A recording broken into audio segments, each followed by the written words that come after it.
हाय, welcome back. मैं हूं अमित दीक्षित और आपका स्वागत है मेरे यूट्यूब चैनल अमित गणितवाला पर।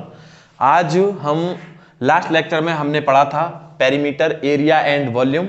आज उसी की एक्सरसाइज को आगे कंटिन्यू करेंगे और कुछ हेडिंग्स हैं उनके बारे में पढ़ेंगे, उन्हें समझेंगे और इस तरीके से आगे और दो चार हेडिंग हैं। हमने पिछले लेक्चर में पढ़ा था कि पेरीमीटर क्या होता है, परिमाप क्या होता है, किस तरीके से हम किसी का परिमाप निकाल सकते हैं। रेक्टेंगल का परिमाप निकालना सीखा था हमने, एक स्क्वायर का निकालना सीखा था, एक इक्विलैटरल ट्रायंगल का सीखा था। इसी तरीके से इसमें अब आगे हम सीखेंगे इसमें लाइन, रे, लाइनों में आगे सीखेंगे पैरेलल लाइंस,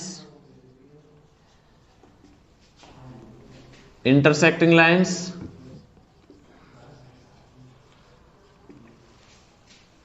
और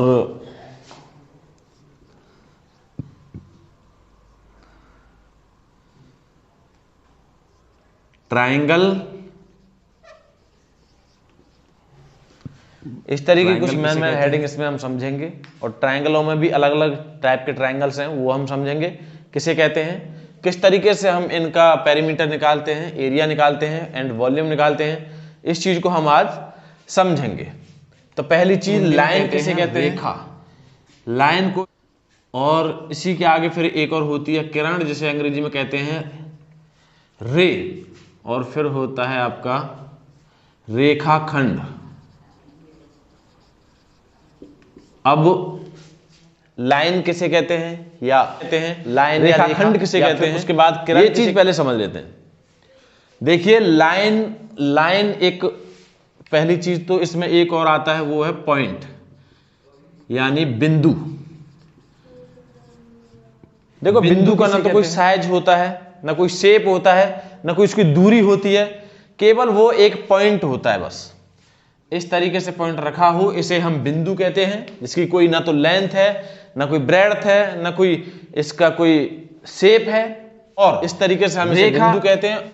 रेखा आपकी कोई भी एक लाइन होती है जिसकी दोनों साइड में एंड पॉइंट नहीं होता, दोनों साइड में बढ़ा सकता हूं, किधर को भी, लेफ्ट में भी और राइट में भी।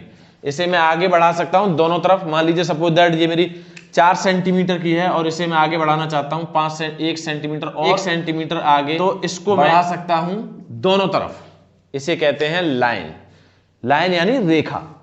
अब किरण, रे कहते हैं कि उसका एक तरफ एंड पॉइंट होता है और एक तरफ ही हम उसे बढ़ा सकते हैं, ये दूसरी तरफ उसका एंड पॉइंट होता है, उसे हम नहीं बढ़ा सकते, वो फिक्स होता है। जैसे मान लीजिए कोई एक, तो दूसरी साइड उसे मैं नहीं बढ़ा सकता, एक तरफ मैं बढ़ा सकता हूं। तो ये होती है मेरी किरण। और जिन्हें दोनों तरफ बढ़ाया जाए, किसी भी तरफ आपका कोई एंड पॉइंट ना हो, उसे मैं कहता हूं लाइन। लाइन यानी रेखा, और इसे कहता हूं किरण यानी रेखाखंड। अब आपके दोनों साइड एंड पॉइंट होता है, फिक्स लाइन होती है, उसे मैं किसी भी साइड नहीं बढ़ा सकता, ये मेरा फिक्स होता है, तो उसे कहते हैं रेखाखंड।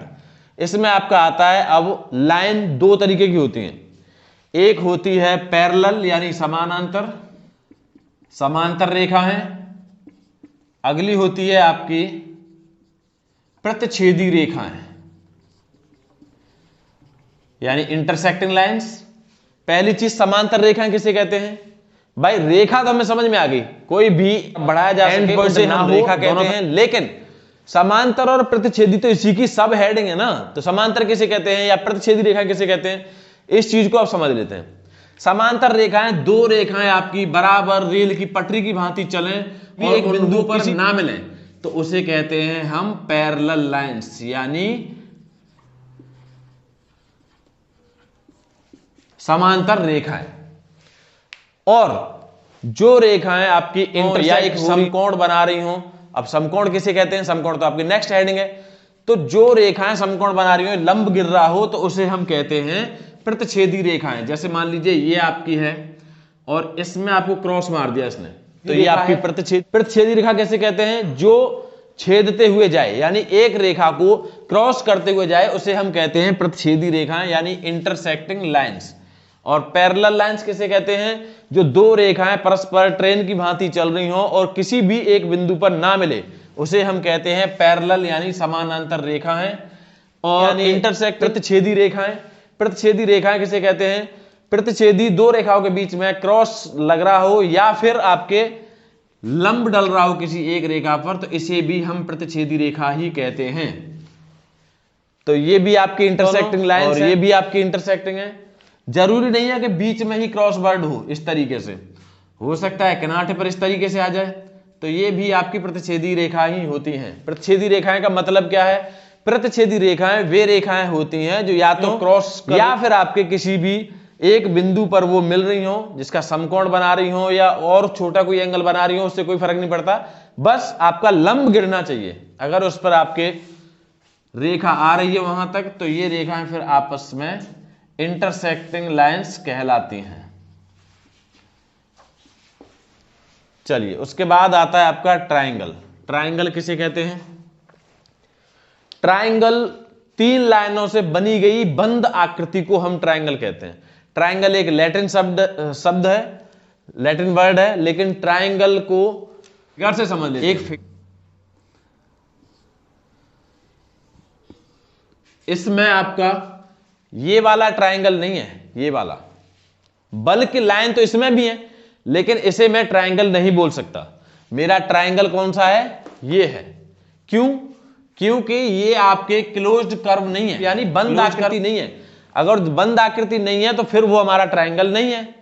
भाई तीन रेखाएं तो इसमें भी है ना, लेकिन ये बंद आकृति है ही नहीं, ये तो ओपन कर्व है, खुली आकृति है, तो ये आपका ट्राइंगल नहीं होगा। ट्राइंगल की प्रॉपर डेफिनेशन क्या है? जिस आकृति के पास तीन रेखाएं हो और बंद आकृति हो, क्लोज्ड कर्व हो, तो वही आपका एक ट्राइंगल कहलाती है। चलिए, इसके बाद आते हैं आपकी एक्सरसाइज पर।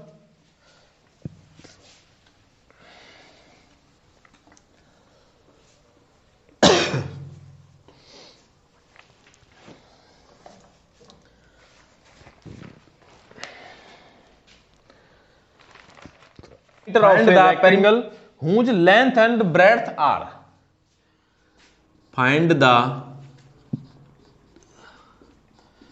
perimeter of rectangle whose length and breadth are. Length and breadth are. वो कह रहा है कि पेरीमीटर निकालना है रेक्टेंगल का जिसमें आपके पास लेंथ और ब्रेड्थ इस प्रकार है।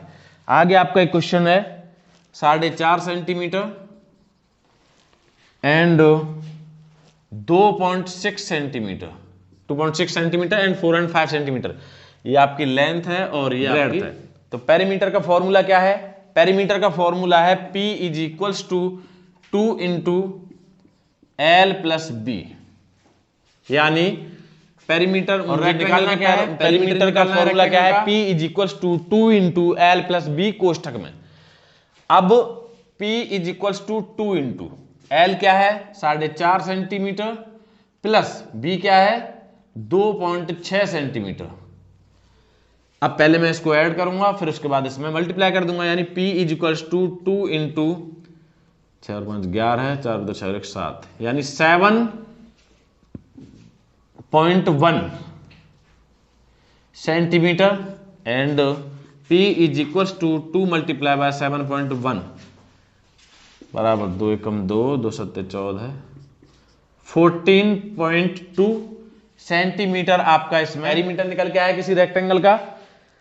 अब नेक्स्ट क्वेश्चन है आपका find the perimeter of square with length of side. Find the next question है आपका find the perimeter of square with side length, with side